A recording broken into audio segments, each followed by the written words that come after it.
샬롬. 오늘 하루도 우리 하나님의 은혜와 평강이 우리 사랑하는 성도님들과 함께하기를 바랍니다. 오늘 우리에게 주신 하나님의 말씀 사사기 16장 15절에서 22절까지 말씀 가지고 함께 나누겠습니다. 들릴라가 삼손에게 이르되 당신의 마음이 내게 있지 아니하면서 당신이 어찌 나를 사랑한다 하느냐. 당신이 이로써 3번이나 나를 희롱하고 당신의 큰 힘이 무엇으로 말미암아 생기는지를 내게 말하지 아니하였도다 하며 날마다 그 말로 그를 재촉하여 조르매 삼손의 마음이 번뇌하여 죽을 지경이라. 삼손이 진심을 드러내어 그에게 이르되 내 머리 위에는 삭돌이 되지 아니하였나니 이는 내가 모태에서부터 하나님의 나실인이 되었습니다. 만일 내 머리가 밀리면 내 힘이 내게서 떠나고 나는 약해져서 다른 사람과 같으리라 하니라. 들릴라가 삼손이 진심을 다 알려줌으로 사람을 보내어 블레셋 사람들의 방백들을 불러 이르되 삼손이 내게 진심을 알려주었으니 이제 한 번만 올라오라 하니 블레셋 방백들이 손에 은을 가지고 그 여인에게로 올라오니라. 들릴라가 삼손에게 자기 무릎을 베고 자게 하고 사람을 불러 그의 머리털 7가닥을 밀고 괴롭게 하여 본즉 그의 힘이 없어졌더라. 들릴라가 이르되 삼손이 블레셋 사람이 당신에게 들이닥쳤느니라 하니 삼손이 잠을 깨며 이르기를 내가 전과 같이 나가서 몸을 떨치리라 하였으나 여호와께서 이미 자기를 떠나신 줄을 깨닫지 못하였더라. 블레셋 사람들이 그를 붙잡아 그의 눈을 빼고 끌고 가세에 내려가 노줄로 매고 그에게 옥에서 맷돌을 돌리게 하였더라. 그의 머리털이 밀린 후에 다시 자라기 시작하니라. 아멘. 예, 오늘 이 말씀 가운데 보게 되면 삼손이 어떻게 몰락해져 가는지가 자세히 잘 나와 있죠. 삼손은 자기가 누군지 자신의 정체성에 대해서 분명히 자각하고 있었습니다. 그것을 잘 나타내주는 그런 말씀이 오늘 16절 17절 가운데 이렇게 나오죠. 날마다 그 말로 그를 재촉하여 조르매 삼손의 마음이 번뇌하여 죽을 지경이라. 삼손이 진심을 드러내어 그에게 이르되 내 머리 위에는 삭돌이 되지 아니하였나니 이는 내가 모태에서부터 하나님의 나실인이 되었습니다. 예, 삼손은 분명히 알고 있었습니다. 자신이 모태에서부터 이 하나님께로부터 구별되어진 나실인이라는 사실을 이 삼손은 분명히 자각하고 있었다는 것이죠. 그러나 이 삼손이 그것을 자각하고 있으면서도 과연 정말 이렇게 구별되어진 나실인다운 삶을 살았느냐, 그것에 대해서는 우리가 의문점을 갖지 않을 수가 없었죠. 분명히 나실인의 이 서약 가운데서는 하지 말아야 될 일들이 있습니다. 예, 우리가 그전에도 계속해서 살펴봤지만은 이 포도의 그 열매들, 포도주를 마시면 안 되고, 독주를 마시면 안 되고, 사체를 가까이 하면 안 되고, 그리고 머리를 밀면 안 되고, 이런 여러 가지 그 나실인이 지켜야만 되는, 그 서원의 기간 동안 지켜야만 되는 서약, 그런 구별되어진 모습이 있어야 된다는 것이죠. 그런데 삼손은 어떻습니까? 분명히 자신이 나실인으로 태어났다는 것을 알고 있습니다. 이렇게 하나님으로부터 구별되어졌다는 것을 알고 있음에도 불구하고 그는 그것에 대해서 자기가 어떻게 이렇게 구별되어진 삶을 살아야 되는지에 대한 심각한 고민이 없이 살아왔다는 것이에요. 우리가 그 전에도 말씀에 보게 되게 되면은 그 삼손이 그 턱뼈로 블레셋 사람들이 물리치는 장면이 있지 않습니까? 그 말씀 가운데 보게 되게 되면은 삼손의 손에 쥐었던 턱뼈가 무엇이냐면은 나귀의 새 턱뼈라고 했어요.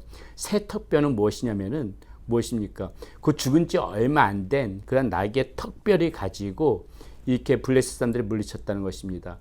사체를 만지면 안 되는데 그 정도로 감각이 없었다는 것이에요. 이 하나님의 이 말씀에 대해서 심각함을 갖지 않고 이 구별된 자의 삶의 모습에 대해서 심각하게 생각하지 않고 그냥 닥치는 대로 살았다는 것입니다. 허랑방탕하게 살았다는 것이에요. 그 사체에 손에 대지 않아야 됨에도 불구하고 나귀의 새 턱뼈를 손에 쥐었다는 것은 그 사체를 가까이 했다는 것이죠. 뭐 그것뿐만입니까? 앞에 보게 되게 되면은 이 삼손은 그 이방 여인인 딥나 여인과 결혼할 때 어떻습니까? 그 잔치를 배설해요. 예. 이 당시 고대 근동 문화에서는 그 결혼을 하게 되게 되면 7일 동안 잔치하는 풍습이 있었는데 그 잔치에는 반드시 이 포도주가 들어오게 되어져 있습니다. 우리가 그 물로 포도주를 만든, 예수님이 물로 포도주를 만든 그 사건에서도 볼 수 있듯이 이 잔치가 배설되어진 자리에서 포도주가 빠지면 안 되어지거든요. 이 삼손은 그 7일 동안 잔치를 열면서 그 포도주와 가까이 할 수밖에 없었다는 것이죠. 이렇듯이 자신이 구별되어진 사람임에도 불구하고 삼손은 분명히 그것을 알고 있음에도 불구하고 그 구별되어진 자에 대한 삶에 대해서 심각한 마음을 가지고 살아가지 않았다는 거예요. 우리가 어제 말씀에서도 보았지만은 이 구별되어진 자의 삶은 그래도 하나님을 인식하면서 거룩한 삶을 추구하면서 살아가야 되는데 그냥 기생의 집에 자기 눈에 좋은 대로 그냥 들어가잖아요.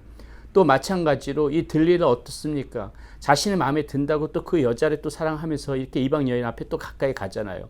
이 눈에 보이는 대로 다 좋게 생활했던 거예요.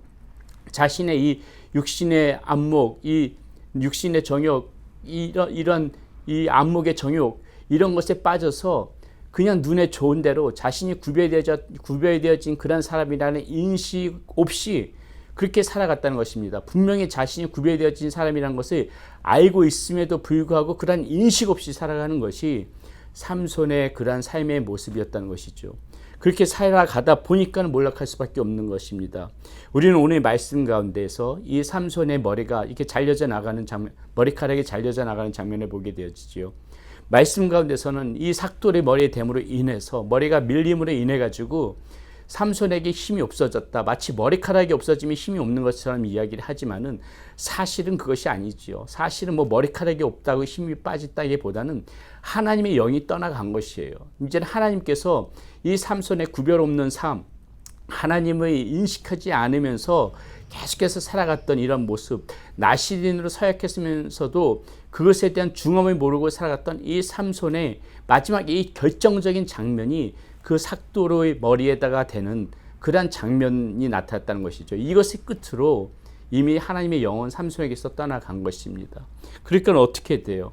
이러한 영이, 하나님의 영이 떠나간 사람, 이렇게 죄에 대해서 감각 없이 살아가는 사람, 이 방탕한 가운데 살아가면서도 그것에 대해서 무거운 마음을 갖지 않고 살아가는 사람은 하나님의 영이 떠나갔음에도 불구하고 그것조차도 깨닫지를 못하는 거예요. 오늘 말씀 가운데 보니까는 20절에 이렇게 나옵니다. 들릴라가 이르되 삼손이여 블레셋 사람이 당신에게 들이닥쳤느니라 하니 삼손이 잠을 깨며 이르기를 내가 전과 같이 나가서 몸을 떨치리라 하였으나 여호와께서 이미 자기를 떠나신 줄을 깨닫지 못하였더라. 전과 같이 나가서 몸을 떨치리라 하였으나 언제까지는 하나님이 자신과 함께하고 있다고 생각하고 있다는 것이죠. 자신이 그렇게 구별 없는 삶, 하나님을 인식하지 못하고 살아갔음에도 불구하고 하나님께서 언제나 자신과 함께할 것이라는 그런 착각 속에 살아간다는 거예요. 하나님의 영이 떠나가도 그것을 깨닫지 못하는 것이에요. 그러니까 뭐라 그래요? 이미 자기를 떠나신 줄을 깨닫지 못하였더라. 하나님께서 이미 떠나갔음에도 불구하고 그것조차도 깨닫지 못하는 이 영적 둔감성, 이것이 삼손에게 있었다는 것이죠.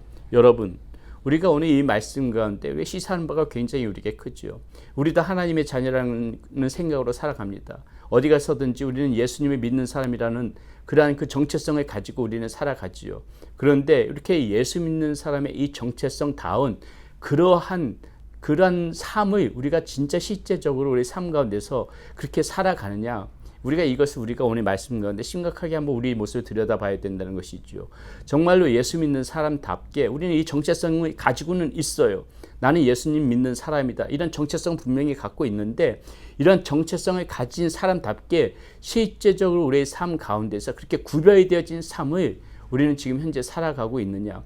이런 알고는 있으면서 정체성을 갖고 하나님의 자녀다, 예수님을 믿는 사람이라는 것을 알고는 있으면서도 실제적인 삶에서는 이 하나님을 이 삼손처럼 하나님을 인식하지 못하면서 살아가고 있는 것은 아닌가. 우리는 그것에 대해서 우리가 다시 한번 우리 스스로를 돌아볼 필요가 있다는 것이죠. 오늘 말씀 가운데 중요한 부분이 하나가 나오는데요. 자, 21절에 이렇게 나옵니다. 블레셋 사람들이 그를 붙잡아 그의 눈을 빼고 끌고 갓에 내려가 놋줄로 매고 그에게 옥에서 맷돌을 돌리게 하였더라. 자, 그에 대한 어떻게 보게 되면 형벌이죠. 삼손의 이 눈이 빠집니다. 삼손의 눈이 빠져요. 이 눈이 빠진다는 것은 굉장히 의미가 있습니다. 그동안 삼손이 두 눈을 가지고 했던 것은 무엇입니까? 자신이 하나님으로부터 구별되어진 사람이었음에도 불구하고 그 두 눈을 가지고 자신의 안목의 정욕대로 살아왔던 것이 그동안 삼손의 삶이었다는 것이에요. 자신의 눈에 좋은 대로, 자신의 눈에 보이는 대로 하나님의 눈을 인식하지 않고 자신의 눈으로 세상을 마음껏 그렇게 살아왔다는 것입니다. 그러므로 여기서 이 삼손의 눈이 빠졌다는 것은 무엇입니까? 이젠 하나님께서 더 이상 너의 눈으로 바라보고 너의 마음대로 살아갔던 그것에 하나님께서 거두시겠다는 것이에요. 삼손의 눈을 빼는 대신에 삼손이 그것을 그동안 자신의 눈을 봤던 그 모든 것들의 눈이 멀게 되면 어떻게 됩니까? 그땐 비로소 이제 하나님의 눈으로 세상을 바라볼 수가 있는 것이죠. 자신의 눈으로 봤던 이 안목의 정욕이 사라지고 나면은 그때서야 비로소 이제 하나님을 인식하게 되는 것이고 하나님의 눈으로 바라보게 되어지는 것이죠. 아마 이제 우리가 내일 말씀 가운데 그것을 나누게 될 텐데 하나님의 눈으로 세상을 바라보게 되어지게 되면은 다시 자신의 그 잘못된 삶을 볼 수가 있는 것이고 다시 새로운 삶을 살아갈 수가 있는 것입니다. 그렇기 때문에 마태복음 18장 9절에서도 이런 얘기를 하죠. 만일 너의 눈이 범죄하게 하거든 그것을 빼어내 버리라. 이 안목의 정욕, 이 눈이 갖는 의미는 무엇입니까? 이 안목의 정욕이 내 마음대로 세상을 바라보고 내 마음대로 내 눈에 좋은 대로 살아가는 그러한 삶. 이것은 내 눈으로 보여지는 그런 좋은 세상을 살아가다 보게 되면은 반드시 이렇게 구별되어진 삶과는 멀어질 수밖에 없다는 것. 그것이 오늘 이 삼손의 눈이 빠지는 장면에서 우리는 다시 한번 생각해 볼 수 있는 부분입니다. 그러므로 우리가 이 세상 살아가면서 다시 한번 말씀드리는데 구별되어진 자다운 그런 삶을 우리가 항상 인식하면서 살아가야 될 테고요. 내 눈이 아니라 하나님의 눈으로 세상을 바라볼 수 있게끔 이 안목의 정욕에 빠지지 않게끔 내 눈에 보이는 대로 좋은 대로만 살아가다 보게 되면은 반드시 이렇게 타락하게 되어지고 구별되어진 삶을 살아갈 수 없다는 것을 알고 내 눈에서 하나님의 눈으로 이렇게 전환하면서 살아갈 수 있는 저와 여러분들의 모습이 되어야 되겠습니다. 오늘 이 삼손의 몰락의 모습을 보면서 오늘 우리가 다시 어떤 모습으로 살아가야 되는지 다시 한번 저와 여러분들이 다시 한번 곰곰이 생각해보는 그러한 오늘 하루가 되어지기를 바라겠습니다. 기도합니다. 하나님, 오늘 이 삼손의 몰락을 보면서 많은 것들을 생각하게 됩니다. 구별되어진 자라는 것을 분명히 삼손은 알고 있으면서도 그에 합당한 삶을 살아가지 못했습니다. 그저 안목의 정욕대로 눈에 보이는 대로 그렇게 멋대로 허랑방탕하게 살아갔던 삼손의 모습을 우리는 오늘 말씀 가운데서 볼 수가 있습니다. 하나님, 우리도 하나님의 자녀라는 것을 알고 있으면서 하나님을 믿는다는 것을 알고 있으면서도 하나님 그에 합당한 하나님을 인식하지 못하고 살아가는 우리의 모습은 없는지 우리들을 곰곰이 돌아보게 됩니다. 구별되어진 자의 그러한 삶다운 모습을 그렇게 살아가지 못했던 우리의 모습을 하나님 앞에 다시 한번 내려놓고 용서를 구합니다.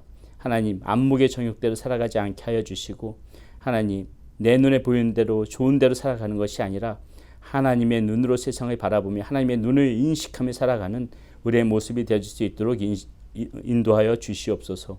우리 주 예수 그리스도의 이름으로 감사하며 기도드렸습니다. 아멘.